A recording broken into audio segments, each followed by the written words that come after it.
What is the situation on masks in your city? It's up to you to make your own decision. What have you decided? Well, good evening, Lawrence, and thank you for having me on your show. I am a big fan.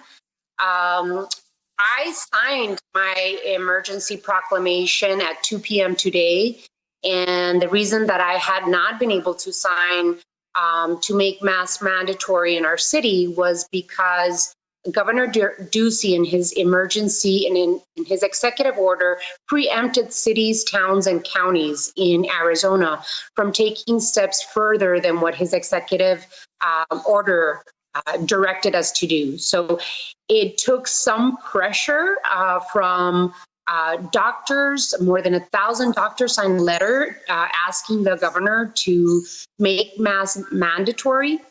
I've been working on meeting and calling the governor for a couple of weeks now to ask him to untie our hands as mayors of the cities of Arizona.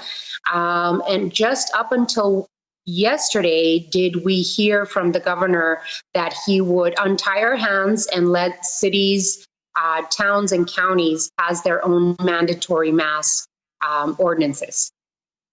Your city is the second largest city in the state, over 500,000 people. Your metropolitan area, about 1 million people. What has the mask behavior been up to now in Tucson?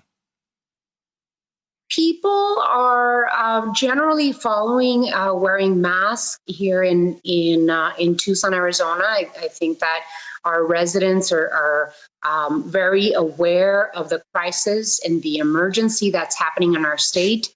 The problem is that since Governor Ducey really let his executive order expire and open up the economy and businesses here in Arizona, people started to lax and congregate.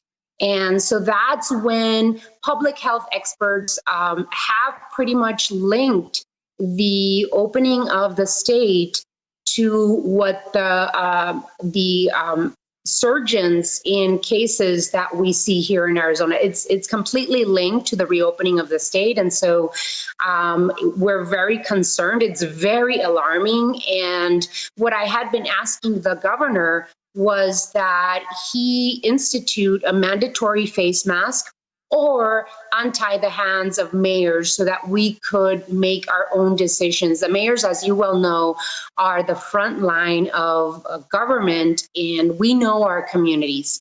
We know what the needs are and what's happening here. As you well said, there was 2,400 cases just on Tuesday. Today, we reported 2,500 cases throughout the state. Here in the city of Tucson, we had, before the governor reopened the state, we were seeing 24 cases, 25 cases, sometimes in the teens, as soon as he reopened the state. Now, just yesterday, we had 325 new cases just in Pima County alone. And so it's very alarming, especially because our hospitals are beginning to get overwhelmed. And every day that we waited for the governor to make a decision on this, we saw thousands of new cases in our state.